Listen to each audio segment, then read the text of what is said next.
segunda semana consecutiva recibimos una doble bendición al tener la oportunidad de estudiar juntas 2 porciones de la Torá en el mismo Shabbat. En esta ocasión, abarcamos los capítulos del 16 al 20 del Sefer Vayikra, el libro de Levítico, y las parashiot denominadas Aharei Mot y Kedoshim. Es interesante el significado de estas porciones. Aharei Mot significa después de la muerte. Kedoshim se traduce como serán santos. Si unimos el título de estas porciones que se leen juntas, aparece la frase después de la muerte serán santos. ¿Después de la muerte de quién? ¿De Nadab y de Abiú? ¿De Yeshua? ¿O de nosotros mismos? Antes de dar respuesta a esta pregunta, vamos a desglosar por separado los contenidos de estas 2 porciones. Parashá Aharei Mot trata los siguientes temas. Advertencia a los sacerdotes a no entrar al lugar sagrado sin la preparación adecuada. Si nosotros somos templo del Espíritu de Dios y si contaminamos nuestra mente, se vuelve muy peligroso servir a Dios. El proceso del servicio del sumo sacerdote en Yom Kippur y las leyes de esta santa convocación, pues no hay día más sagrado ni más poderoso que Yom Kippur. La prohibición de ofrecer sacrificios fuera del santuario. La prohibición de ingerir sangre, pues al ingerir sangre es tomar el alma de ese ser y por consecuencia se absorben sus instintos irracionales. La prohibición de querer ser semejantes a los gentiles. En resumen, Parashá Aharei Mot es una de las porciones que se leen 2 veces al año, pues esta se lee también en la fiesta de Yom Kippur. Por lo cual es importante saber que en este Shabbat nos conectamos también con Yom Kippur. Este Shabbat es el día ideal para entregar aquellos pecados de los que tenemos conciencia y pedir revelación para aquellos en los que nos son ocultos. Este Shabbat de Tauro es el día ideal para un nuevo comienzo. Esta porción nos muestra el primer momento en que el sumo sacerdote entra en el lugar santísimo y nosotros podemos recibir el beneficio del Ketoret. Esta parashá nos sirve de ayuda para frenar y controlar los instintos animales, pues nos ayuda a respetar límites y establecer barreras. Por su parte, Parashá Kedoshim abarca los siguientes temas. Leyes diversas interpersonales. Aquí aparece el mandamiento de amarás a tu prójimo como a ti mismo. Es una cuestión de dignidad humana, al reconocer que todos somos creados conforme a la imagen de Dios. Por lo cual, cuando dices o haces algo en contra de alguna persona, estás atacando la imagen de Dios.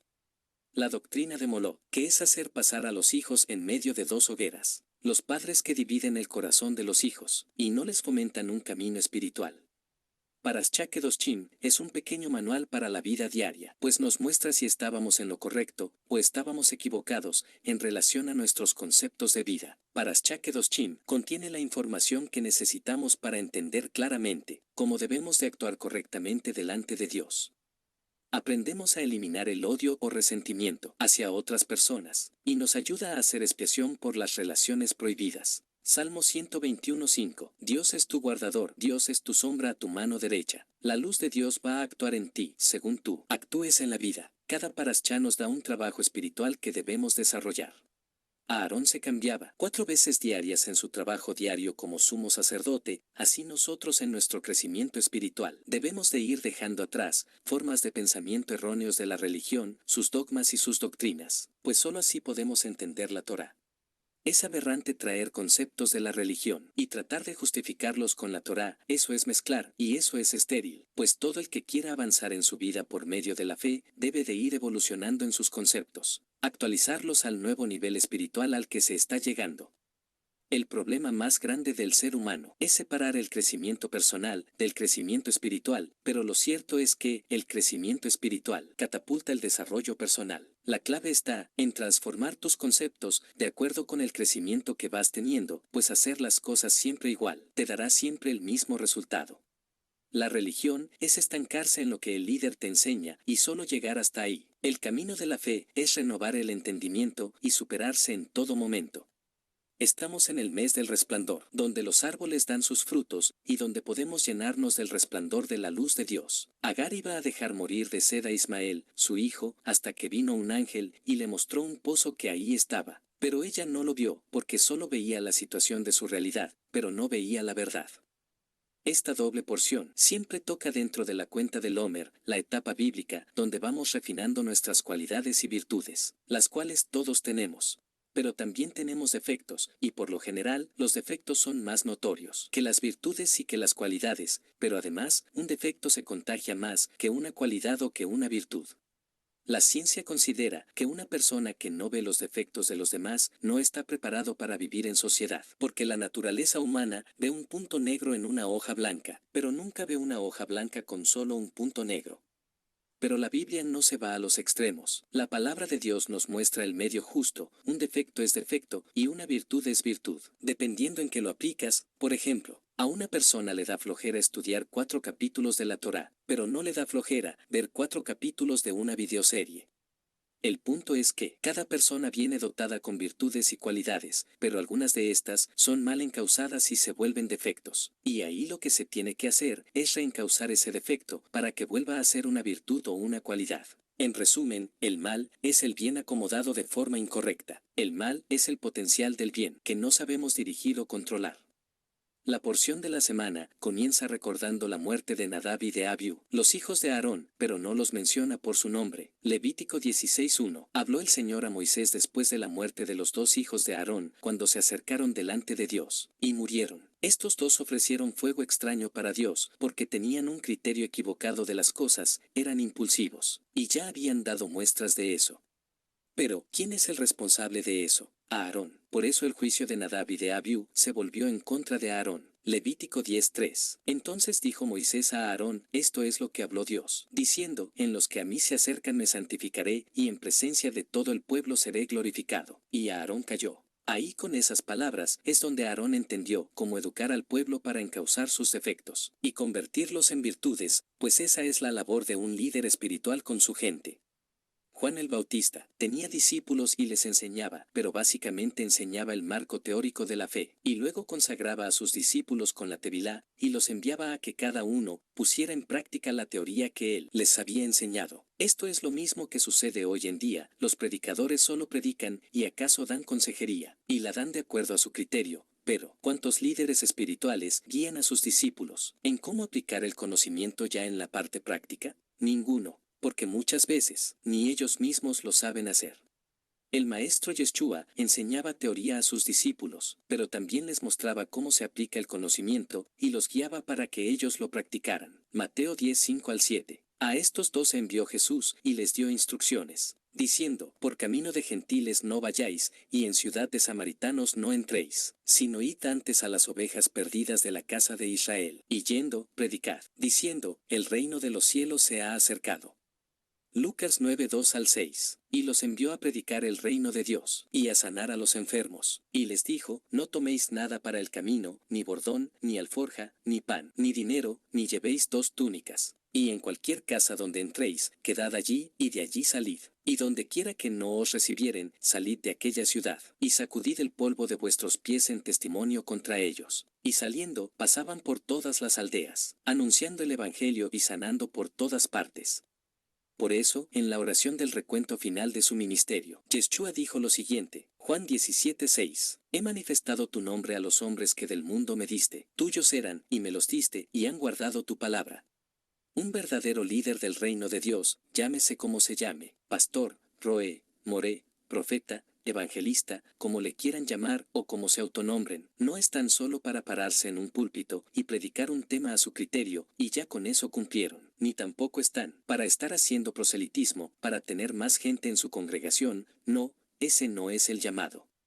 Un verdadero líder del reino de Dios enseña Torá, demuestra cómo se aplica la enseñanza en la vida diaria, y debe de cuidar y guiar a la gente para que pongan en práctica correctamente en su vida diaria todo lo que han aprendido. Un verdadero líder enseña la teoría y guía en la práctica. Si no lo hace, no es un verdadero líder del reino de Dios.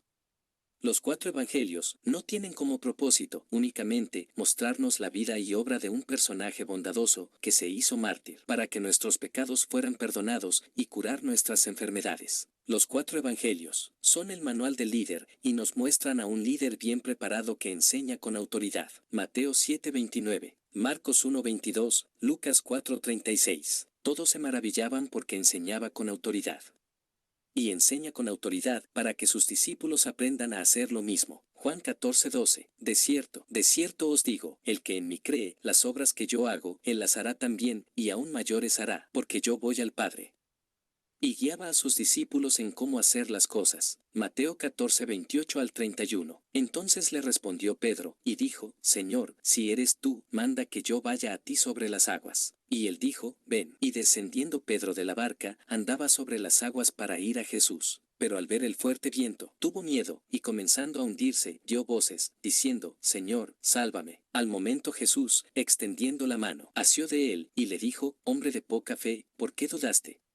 Entendiendo esto, podemos también comprender por qué no vemos al maestro Yeshua enseñando Parashá en ninguno de los evangelios, aunque sabemos que sí lo hacía, porque está escrito que enseñaba en algunas sinagogas. Mateo 4:23. Y recorrió Jesús toda Galilea, enseñando en las sinagogas de ellos, y predicando el evangelio del reino, y sanando toda enfermedad y toda dolencia en el pueblo. Sabemos entonces que Jesús sí enseñaba Torá, porque predicaba en las sinagogas, y además, hasta los líderes religiosos de la época le llamaban rabí, pero en los textos de los evangelios no aparece enseñando Parashá, porque lo que los evangelios muestran es la conducta y enseñanzas prácticas de un líder ejemplar. Por eso, él se llama a sí mismo el buen pastor. Juan 10, 9 al 11. Yo soy la puerta, el que por mí entrare, será salvo, y entrará, y saldrá, y hallará pastos. El ladrón no viene sino para hurtar y matar y destruir. Yo he venido para que tengan vida, y para que la tengan en abundancia. Yo soy el buen pastor su vida da por las ovejas. Esa es la enseñanza de los evangelios, mostrarnos cómo ser un buen líder, y como ya vimos antes, una vez educada y formada su primer generación de discípulos, los envía a realizar sus prácticas profesionales. Lucas 10:1. Después de estas cosas, designó el Señor también a otros 70, a quienes envió de dos en dos delante de él a toda ciudad y lugar a donde él había de ir.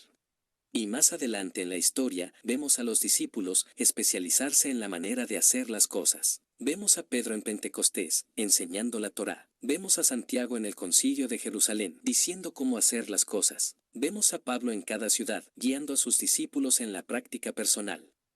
Entonces la vida de Yeshua nos deja dos legados importantes. Su vida, formando líderes que hagan discípulos. Su obra redentora, al renovar el pacto. Y recuerda, si te gusta ayudar a la gente, y quisieras participar en el Ministerio de Oración y Profecía, tenemos un lugar para ti. Solo escríbenos al correo electrónico que dejamos en la descripción de este video, y nos ponemos en contacto contigo. Será un honor ser tus compañeros en la obra de Dios. Al inicio decíamos que el título en conjunto de las dos parashiot de esta semana, Aharei Mot Kedoshim, se pueden traducir como después de la muerte serán santos. ¿A quién se refiere? ¿A los hijos de Aarón? ¿Al maestro Yeshua? ¿O a nosotros mismos? Levítico 19:2. Habla a toda la congregación de los hijos de Israel, y diles, santos seréis, porque santo soy yo el Señor vuestro Dios. Pedro retoma la cita de esta parashá para referirse a Yeshua. Primera de Pedro 1:15-16. Sino, como aquel que os llamó es santo, sed también vosotros santos en toda vuestra manera de vivir, porque escrito está, sed santos, porque yo soy santo. Y aquí se abre un debate polémico, y que ya ha durado muchos siglos, y que hoy en día se ha convertido en un circo en las redes sociales, y es acerca de que si Jesús es el Mesías prometido a Israel. El caso es que el pueblo judío, como el pueblo de la Biblia, no lo reconoce como tal, bajo el argumento que no cumplió las profecías mesiánicas. El judaísmo mesiánico es un fenómeno que está creciendo, y que ve elementos en Yeshua para considerarlo el Mesías de Israel. El mesianismo, ahí como puede, y con argumentos pobres y débiles, trata de acomodar las cosas para defender a Yeshua como el ungido de Dios. Y el cristianismo no sabe ni por qué, ni cómo, ni cuándo, ni dónde, pero ellos dicen que sí, que Jesús es el Cristo, el Mesías. Lo que sucede es que Moisés y los profetas solo hablan de una sola y única venida del Mesías, no de que vendría, se iría y volvería a venir. Deuteronomio 18:15. Profeta de en medio de ti, de tus hermanos, como yo, te levantará el Señor tu Dios, a él oiréis. Hechos 3:22. Porque Moisés dijo a los padres, el Señor vuestro Dios os levantará profeta de entre vuestros hermanos, como a mí, a él oiréis en todas las cosas que os hable. Pero la tradición hebrea habla de dos tiempos del Mesías, llamadas Mashiach ben Yosef, el Mesías hijo de José, el siervo sufriente, Mashiach ben David, el Mesías hijo de David, el líder reinante. Al maestro Yeshua, en los días de su ministerio, le llamaron de las dos maneras. Juan 1:45. Felipe halló a Natanael, y le dijo, hemos hallado a aquel de quien escribió Moisés en la ley, así como los profetas, a Jesús, el hijo de José, de Nazaret. Marcos 10:47. Y oyendo que era Jesús Nazareno, comenzó a dar voces y a decir, Jesús, Hijo de David, ten misericordia de mí. Entonces la pregunta es, si el Mesías solo va a venir una sola vez, y si Yeshua es el Mesías, ¿por qué no estableció el reino de los cielos que él mismo anunciaba? ¿Y de dónde viene la idea de que el Mesías vendría 2 veces? La idea es cristiana tomada de Juan 14:2-3. En la casa de mi padre muchas moradas hay, si así no fuera, yo os lo hubiera dicho, voy, pues, a preparar lugar para vosotros. Y si me fuere y os preparare lugar, vendré otra vez, y os tomaré a mí mismo, para que donde yo estoy, vosotros también estéis.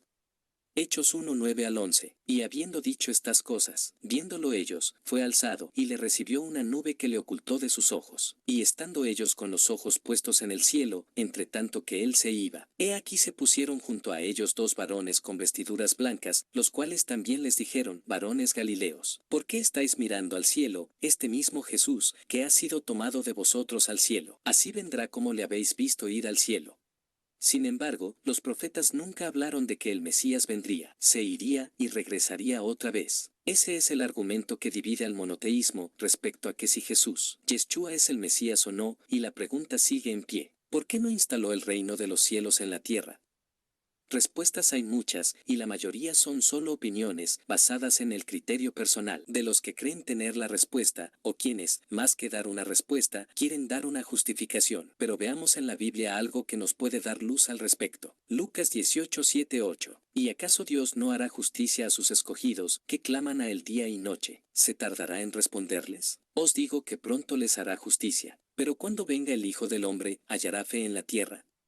¿Jesús halló fe? Esto es fundamental porque escrito está lo siguiente, Hebreos 11:6, pero sin fe es imposible agradar a Dios. El concepto de fe en hebreo es emuná, que en su significado más puro es fidelidad. Es decir, sin fidelidad es imposible agradar a Dios. ¿Halló fidelidad en la tierra? Quizá ahí está el motivo por el cual el reino de los cielos no se ha establecido, porque no hay fidelidad a Dios en esta tierra. En un paréntesis, vale la pena aclarar algo que una corriente religiosa utiliza para minimizar la importancia histórica del pueblo judío, y es el versículo que dice, Génesis 49:10, no será quitado el cetro de Judá, ni el legislador de entre sus pies, hasta que venga Silo, y a él se congregarán los pueblos. Y esa corriente religiosa piensa que Judá ya no tiene el cetro y la legislatura divina, porque Silo, el pacificador, ya vino, refiriéndose a Jesús. Y aquí viene la aclaración, pues, aunque Yeshua fuera Silo, la verdad es que no tomó el cetro, por lo tanto, el cetro y el legislador lo sigue teniendo Judá. ¿Y cómo sabemos que no tomó el cetro? Pues simplemente, porque no se estableció el reino mesiánico. Cuando el Mesías se manifieste como Mesías, entonces sí tomará el cetro. Mientras tanto, el cetro y el legislador lo sigue teniendo Judá. Luego de este paréntesis, veamos eso de que el Mesías viene y se va y luego vuelve a venir. ¿Qué es eso? Porque eso no está profetizado así. Si nos centramos en el personaje de Yeshua, ¿este realmente se fue al cielo? ¿O será que no se fue? Que la Biblia responda. Hechos 9:4-7. Y cayendo en tierra, oyó una voz que le decía, Saulo, Saulo, ¿por qué me persigues? Él dijo, ¿quién eres, Señor? Y le dijo, yo soy Jesús, a quien tú persigues, dura cosa te es dar coces contra el aguijón. Él, temblando y temeroso, dijo, Señor, ¿qué quieres que yo haga? Y el Señor le dijo, levántate y entra en la ciudad, y se te dirá lo que debes hacer. Y los hombres que iban con Saulo se pararon atónitos, oyendo a la verdad la voz, mas sin ver a nadie. Hechos 9:10-16. Había entonces en Damasco un discípulo llamado Ananías, a quien el Señor dijo en visión, Ananías. Y él respondió, heme aquí, Señor. Y el Señor le dijo, levántate, y ve a la calle que se llama Derecha, y busca en casa de Judas a uno llamado Saulo, de Tarso, porque he aquí, él ora. Y ha visto en visión a un varón llamado Ananías, que entra y le pone las manos encima para que recobre la vista. Entonces Ananías respondió, Señor, he oído de muchos acerca de este hombre, cuántos males ha hecho a tus santos en Jerusalén, y aún aquí tiene autoridad de los principales sacerdotes, para prender a todos los que invocan tu nombre. El Señor le dijo, ve, porque instrumento escogido me es este, para llevar mi nombre en presencia de los gentiles, y de reyes, y de los hijos de Israel, porque yo le mostraré cuánto le es necesario padecer por mi nombre. Hechos 10, 13 al 17. Y le vino una voz: levántate, Pedro, mata y come. Entonces Pedro dijo: Señor, no, porque ninguna cosa común o inmunda he comido jamás. Volvió la voz a él la segunda vez: lo que Dios limpió, no lo llames tú común. Esto se hizo 3 veces, y aquel lienzo volvió a ser recogido en el cielo. Apocalipsis 1, 17 al 19. Cuando le vi, caí como muerto a sus pies. Y él puso su diestra sobre mí, diciéndome: no temas, yo soy el primero y el último, y el que vivo. Y estuve muerto, mas he aquí que vivo por los siglos de los siglos. Amén. Y tengo las llaves de la muerte y del Hades. Escribe las cosas que has visto, y las que son, y las que han de ser después de estas. Entonces, ¿se fue o no se fue? ¿O acaso, iba y venía? Ahora bien, consideremos el escenario de que realmente no se fue. ¿En dónde está? Él mismo lo responde. Mateo 15, 24. Él respondiendo, dijo: no soy enviado sino a las ovejas perdidas de la casa de Israel. Esa sí es una labor del Mesías: reunificar a las 12 tribus de Israel. 2 de ellas, Judá y Benjamín, están ya en la tierra prometida. Y aunque hay representaciones de las otras tribus, la profecía dice que el Mesías reunirá a los desterrados de Israel y los que resten de Judá. Isaías 11:12. Y levantará pendón a las naciones, y juntará los desterrados de Israel, y reunirá los esparcidos de Judá de los 4 confines de la tierra. Entonces no hay por qué pelearse. Todas las religiones y corrientes monoteístas esperan al Mesías. Y si Yeshua, Jesús, es el Mesías, él mismo no se reveló abiertamente como tal, y además prohibió estrictamente a sus discípulos que dijeran que él era el Mesías. Lucas 9, 20, 21. Él les dijo: ¿y vosotros, quién decís que soy? Entonces respondiendo Pedro, dijo: el Cristo de Dios. Pero él les mandó que a nadie dijesen esto, encargándoselo rigurosamente. Mateo 16, 20. Entonces mandó a sus discípulos que a nadie dijesen que él era Jesús el Cristo. Entonces el llamado de la Biblia es a todos los monoteístas, a todos los que han creído en el único Dios verdadero. Dejemos las polémicas a un lado, y esperemos que el Mesías se manifieste solo, por sí mismo, y juntos trabajemos, porque ese momento sea en este tiempo y en nuestros días. Porque así lo expresa Dios en su palabra. Y en su palabra está su presencia. Shabbat Shalom.